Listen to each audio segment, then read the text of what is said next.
Hello everybody, welcome to my spring break film review. Today we're going to dive into something a little bit unsettling. The movie that I chose was The House That Jack Built by Danish producer Lars von Trier.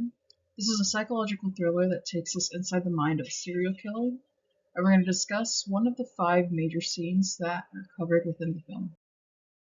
Production of the film began in 2016 in Sweden, and although many of the scenes filmed within the movie are filmed in Sweden, in 2017 director Lars von Trier decided to move production to the northern forests of Copenhagen for the final scenes of the film. The following slides will be the fourth out of the 5th pivotal scene that the protagonist highlights. And a little bit before we get there is I wanted to talk about the director himself. Danish film director and screenwriter Lars von Trier was born in April 30th, 1956. His career began as a child actor working on the Danish film series Secret Summer in the late 1960s. This has made his career span more than 5 decades. The movie The House That Jack Built is also the first time in 17 years that the Danish film director has returned to film in Denmark, the last time being in the year 2000 for the production of Dancer in the Dark. Due to high costs in production and in filming, it is just really hard to film in Denmark, and that is why that for the large gap. Before diving into the specific scene, let's touch base on the plot.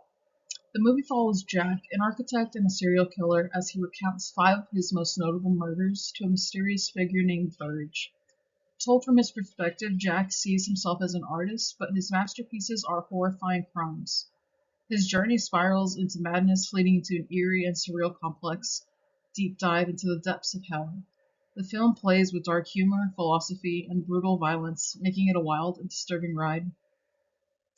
The Danish film, A House That Jack Built, reflects on the signature provocative style of Lars von Trier. There are strong references here to Danish history, art, and philosophy, especially in the way that Jack compares his crimes to high art.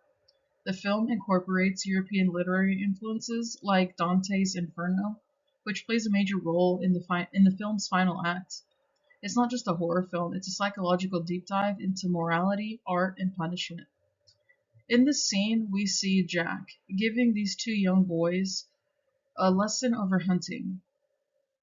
In the opening scenes, it feels very ominous. It feels like he is giving them some good insight on hunting techniques and how to respect weapons and life itself. And as we go on to see the film, the tone of the scene drastically changes. The major turning point in this scene happens when Jack goes from teaching the boys responsible hunting skills to suddenly hunting them. Everything in the scene was going fine, and then from one second to another, we see the mother and these 2 children hiding. And we also see Jack standing on a hunter's post, aiming a sniper at them and shooting them as they're running. This is an all-encompassing scene of Jack's character throughout the film. Oftentimes he is seen as a non-threatening person of help, and then out of nowhere, unexpectedly, when alone, he turns into this vicious serial killer with no remorse.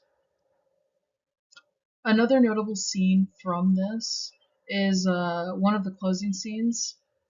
The film itself is called The House That Jack Built, and in one of the final closing scenes, we see that he actually does get to build a house.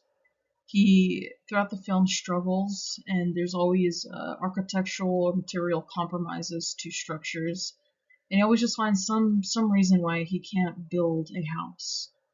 Some issue with material or with circumstances.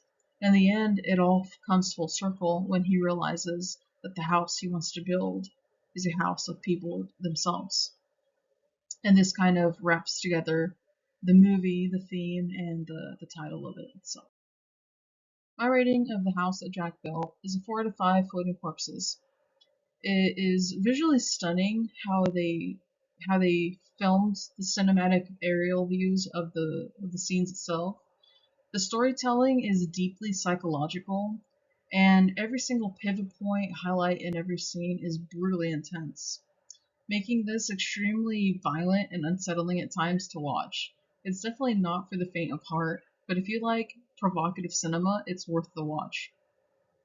The film itself shows a lot of intensity and it doesn't cover up anything. So it's one of those films that if you're into psychological thrillers, if you like getting into the mind of a serial killer, and you like just raw filming with beautiful scenes, this is the film for you.